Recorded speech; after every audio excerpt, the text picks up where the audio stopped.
Hey, vinyl community and music lovers, how's it going? It's Joe here, and I'm gonna do a video for you today to show off some of my favorite soundtracks that I have in my vinyl collection. I've spent a lot of time and effort trying to get some of these things, and some of these are recent purchases, some aren't, but they're really some of my favorite things that I have, and I do enjoy listening to soundtracks on vinyl, specifically some of my favorite horror movie soundtracks. And so I just grabbed a few of these things and wanted to share them with you. As you know, collecting vinyl can be addictive and, expensive, but it's also very fun and very rewarding. So if you spend the time and money to incorporate or invest in a vinyl collection, it's always fun to share it. So I wanted to share a little bit with you today. So I'm going to start with this recent within the past year. I scored this. This is the soundtrack to 2001: A Space Odyssey. This is an original pressing that came out in 1968. I was actually able to score on eBay a copy of this that was actually in the shrink wrap, in the original shrink wrap. It was open and it was played, but not hardly at all. And because the original shrink wrap was on this is a gatefold cover.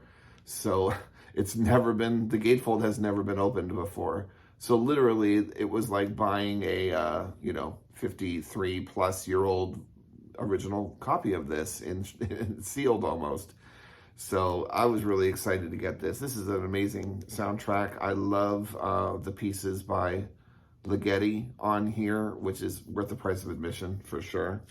And it's crazy, because I did a little research on this album and I found that there's just been so many versions, repressed and, stereo, mono. This is one of the many versions from early 68 on the MGM label.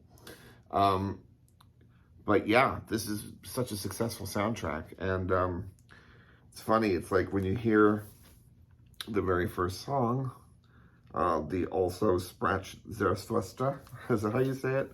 So crazy. When you hear that, it's like you instantly think Elvis. But Grand Funk used it to open up their shows too in the early 70s. But that doesn't surprise us. It was just such a popular piece of music. But yeah, so 2001, OG copy. Love this music. It's funny because listening to music like this, which is mostly extremely dynamic, classically, oriented stuff, on vinyl, it's like if you don't have a really good copy of this stuff, it can be so frustrating because the ticks and pops are like so loud when everything's really quiet. So I was happy that I was able to score a really nice copy of that. So great soundtrack and one of the best movies ever. Seriously. Stanley Kubrick, made some of the best movies in cinema history. One of them being A Clockwork Orange. And Clockwork Orange, there was an official soundtrack that came out for that. But what I have here is something that interested me more than getting the soundtrack, although I wouldn't mind getting the soundtrack. But this is really something special.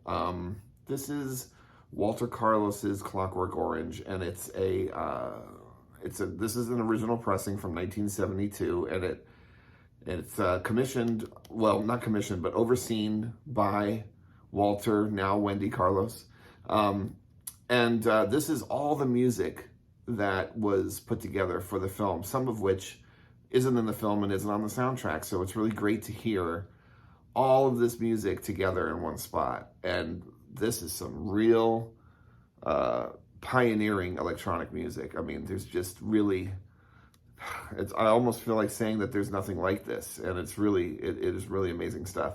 It's very creepy, but yet ahead of its time, and it's really good shit. So check this one out: Walter Carlos's Clockwork Orange. This is again an original pressing from '72, and it's on the Columbia 360 label. And, you know, I was able to get an extremely nice copy, very nice copy. So excited about that one. Walter Carlos, Clockwork Orange. Okay. Let's see. Here's a recent purchase. This is one that I actually went straight to the website of the label that reissued this. Jackpot Records, located in Portland, Oregon. They licensed from Warner Music and Rhino the original soundtrack to Exorcist II, The Heretic. And, you know, I was really interested in this because Ennio Morricone did the music, and it was one of the very first times that he did music for a big budget Hollywood, you know, movie, spectacular. And he's an amazing name, amazing Italian composer, and, you know, very famous. And so it's kind of historical that he did the music for this. And the music is actually really great. The music is better than the film, that's for sure. Although the film, you know, for the hardcores, some people enjoy it. But to me, I was excited because this was a limited edition pressing, and it's on green vinyl, which I will show you. I left it in the original shrink, and here's what it looks like. Oh, one of the cool things about this is the printed jacket inside. If you look, you can see that there's a pattern inside, which is really nice. But check it out. This is what that's what it looks like. They reproduced the palm tree Warner Brothers label, and this is like a green marble. So very nice pressing, sounds very good, and it's really actually beautiful music at times. It's groovy, it's got that 70s vibe going on for sure, but there's some really pretty things in here too. Like, for instance, Reagan's theme. That's pretty great. And there's some really interesting drumming on this stuff too. I know that it's single-headed concert tom 70s sounding drums, which is, you know, which was pretty normal back then, even in 77.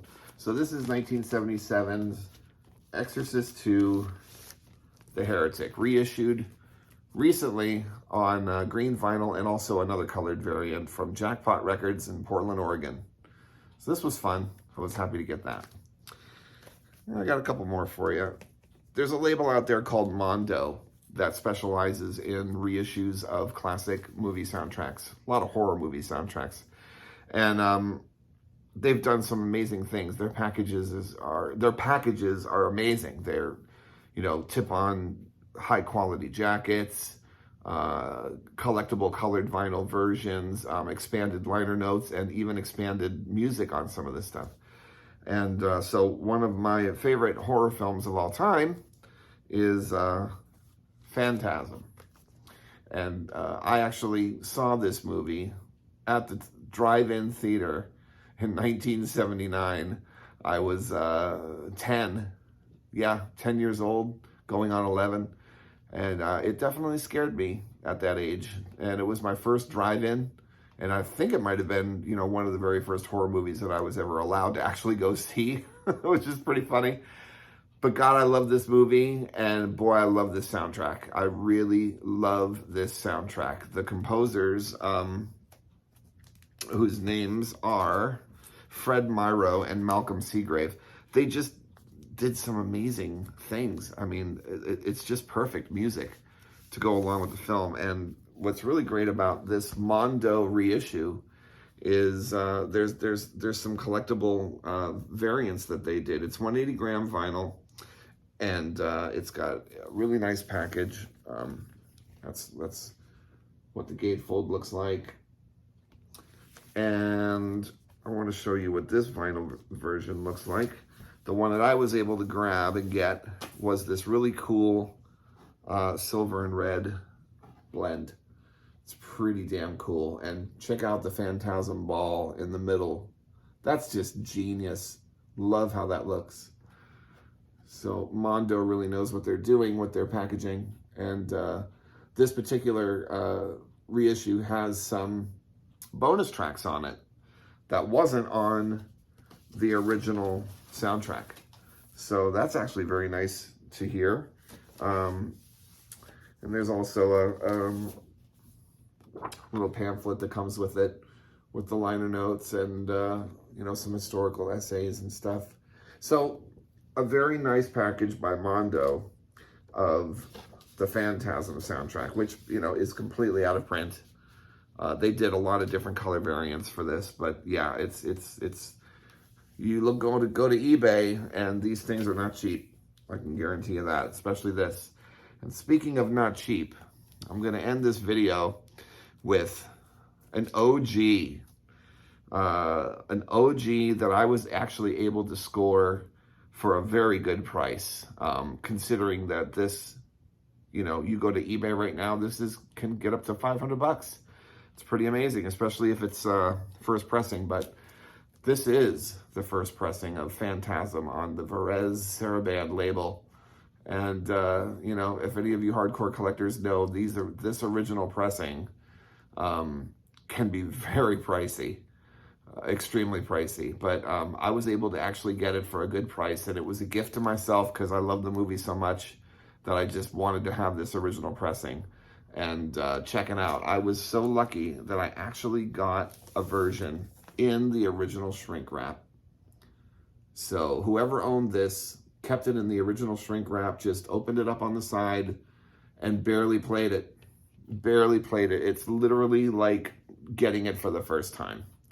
It's something else. I am very excited that I own this and that I have this.